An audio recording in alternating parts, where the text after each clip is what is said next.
Snow drifted slowly through the cold night air, covering the city in a quiet white blanket. Inside the airport, the bright lights reflected off the polished floor, while families hurried past, laughing and carrying wrapped Christmas gifts. Children wore red Santa hats, couples held hands, and warm holiday music echoed through the terminal. But for me, Christmas Eve felt colder than the snow outside. I stood near the departure gate holding the handle of a small, worn suitcase.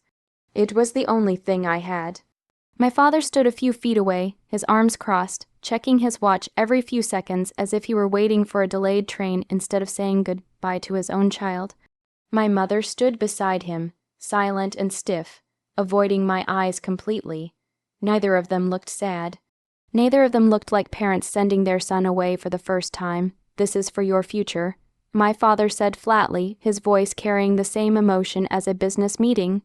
I swallowed the lump in my throat. "For my future," I repeated quietly. My mother finally spoke, but her tone was cold and distant. "Your uncle overseas has better opportunities for you. You'll understand someday." I wanted to believe her. I really did, but something deep inside me knew the truth they refused to say out loud. They weren't sending me away for opportunity. They were getting rid of me. Behind them stood my younger brother Ethan. At 16, he was already taller than me, with the confident smile of someone who had never been told no in his life. Our parents adored him. To them, Ethan was the perfect son, the one who would inherit everything, the one who made them proud. I was just the other one, the mistake. Ethan didn't say goodbye. Instead, he leaned against the wall with a small smirk, watching the scene as if it were entertainment. My father handed me an envelope, "Your ticket and some money," he said quickly. "Call us when you land." I opened it. One plane ticket, a few $100s, that was it. My entire life had been reduced to one suitcase and a thin envelope. Around us, people hugged their families tightly before boarding flights. A little girl ran back into her father's arms while laughing. A couple kissed goodbye near the security gate. I watched them, feeling like I was standing in a different world. "Boarding has started," my father said impatiently. That was their goodbye. No hug, no "we'll miss you," just instructions. I tightened my grip on the suitcase and forced myself to nod. "Okay." Without another word, I turned and walked toward the gate. I didn't look back, because deep down, I knew if I did, I might beg them to stop me, and I refused to give them that satisfaction. As the plane lifted into the dark winter sky later that night, I stared out the window at the shrinking city lights below. Everything I had ever known was disappearing beneath the clouds. My family, my home, my old life. I whispered softly to the reflection staring back at me in the glass. "Fine, if this is how my story begins, then one day I'll come back with an ending none of them will ever expect." The plane landed just before sunrise. I remember stepping out of the airport and feeling the cold morning air hit my face. Everything looked unfamiliar. New buildings, strange street signs, people speaking languages I barely understood. I stood there with my small suitcase, scanning the crowd for the uncle my parents had promised would meet me. He never came at first. I told myself he was just late. I waited an hour, then 2. Eventually the airport grew quieter, and the crowd slowly disappeared. My phone battery died after several unanswered calls to the number my parents had given me. That was the moment I realized something was very wrong. They hadn't just sent me away, they had abandoned me. The first few months were the hardest time of my life. With only a little money and nowhere to go, I rented the cheapest room I could find in a run-down building on the edge of the city. The walls were thin, the heater barely worked, and sometimes the lights flickered during the night.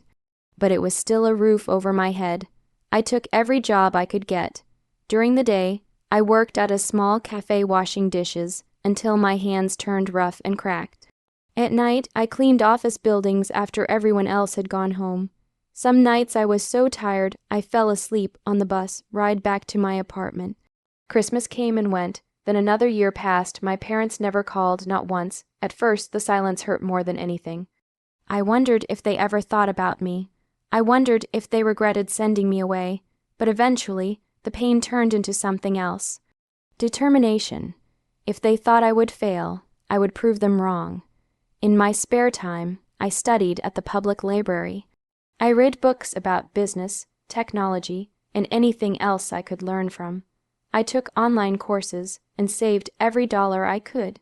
Slowly, life began to change. A few years later, I met two people who would become my closest friends.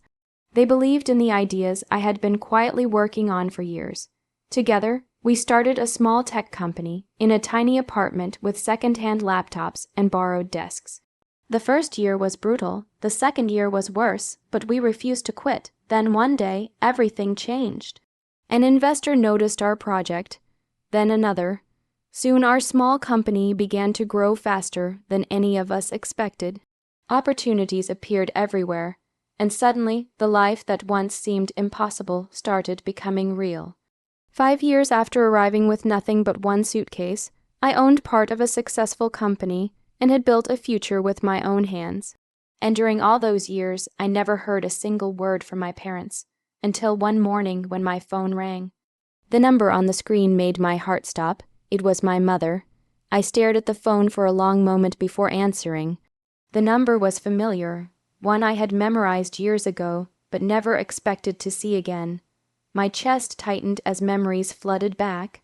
The airport, the suitcase, the cold goodbye on Christmas Eve. For 10 years, there had been nothing. No calls, no messages, no explanation, and now suddenly my mother was calling. I hesitated before pressing the answer button. Hello, for a few seconds. There was only silence on the other end. Then I heard her voice, older, softer, and slightly shaky. Daniel, is that you? Hearing my name from her again felt strange, almost unreal. Yes, I replied calmly. Another pause followed, like she wasn't sure what to say next. Your grandmother passed away yesterday. The words hit me harder than I expected. I leaned back in my chair, staring at the window of my office while the city buzzed outside. My grandmother had been the only person in my family who truly cared about me. When my parents ignored me, she was the one who listened. When they criticized me, she encouraged me. She used to whisper to me when I was younger, "You are stronger than you think." For years, she had secretly supported me with small gifts and kind words. She was the only one who hugged me good. By the day I left, losing her felt like losing the last piece of home I had. I'm sorry to hear that, I said quietly. My mother cleared her throat. She left a will. I frowned slightly. Okay, and you're in it? That surprised me. My grandmother loved me, but I had always assumed most of her property would go to my parents or Ethan. What do you mean? I asked. My mother took a deep breath before answering. She left you the house. I blinked. The house, yes. She continued nervously. And her land, her investments, her savings. The realization slowly settled in. My grandmother's estate was worth millions. The large family house alone sat on valuable land that had been in the family for decades. And Ethan, I asked carefully. Another uncomfortable silence filled the line. He isn't included. Now I understood. My brother had always expected that inheritance. In fact, I remembered him talking about it proudly when we were younger, already planning how he would renovate the house and sell the land. But my grandmother had other plans, and suddenly my mother's call made perfect sense. So, she said carefully, "We think it would be best if you came home." Home.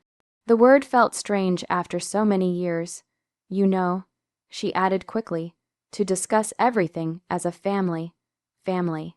I almost laughed. 10 years of silence, and now they remembered I existed, not because they missed me. Not because they cared, but because they wanted something. I leaned back in my chair, a slow realization forming in my mind. The same family who once sent me away with nothing now needed me. A small smile appeared on my face. All right, I said calmly. I'll come home. The house looked smaller than I remembered.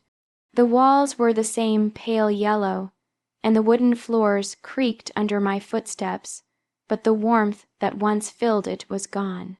My parents stood in the living room, faces painted with nervous excitement, as if my arrival had magically healed a decade of distance. My mother's eyes glistened with tears that were half hope and half calculation. She hugged me tightly, holding me longer than I expected. My father's hand rested briefly on my shoulder, as if testing whether I was still mine to control. Ethan leaned against the doorway, arms crossed, jaw tight. He said nothing, but I could see the anger simmering in his eyes. The lawyer arrived, carrying the thick envelope that contained my grandmother's will. We all sat in silence as he cleared his throat and began to read aloud. All assets, property, and investments are to be inherited solely by my grandchild, Daniel. The words echoed in the room. My parents froze. Ethan's eyes widened in disbelief. This is insane, Ethan shouted, slamming his hand against the table. He left, he abandoned the family. I leaned back in my chair, the faintest smile tugging at my lips. My father's voice shook as he tried to reason. Son, we're family. We should, yes, I interrupted softly. Family should share. Hope flickered across their faces, generous. My mother whispered, her voice trembling. I stood, slowly reaching into my bag, pulling out a folder I'd carried with me. I placed it on the table. Inside, I said calmly, are all the ownership documents. My mother gasped. My father's eyes widened. Ethan froze mid-step. I've already sold the house, the land, and the investments, I continued. Sold. My mother whispered, almost unable to comprehend. And donated half of it to the children's shelters my grandmother cared about, I added, watching their faces pale. Ethan's jaw dropped, his hands shaking with fury, and the rest. My father asked desperately, leaning forward. I picked up my old suitcase, the same one I had brought with me all those years ago. Its scratches and scuffs told the story of my journey. The rest, I said softly, went into the life you forced me to build. I paused, letting the weight of my words sink in. No shouting, no tears, just a calm certainty. Then I walked toward the door. Outside, the first snow of the season had begun to fall. It blanketed the world in white, just as it had on that night when I was sent away. But this time, I was different. Stronger, independent, unstoppable. I didn't look back. I didn't need to. I had the last word, and the sweetest revenge was not in taking from them. It was in walking away by choice. For the first time in my life, I was free.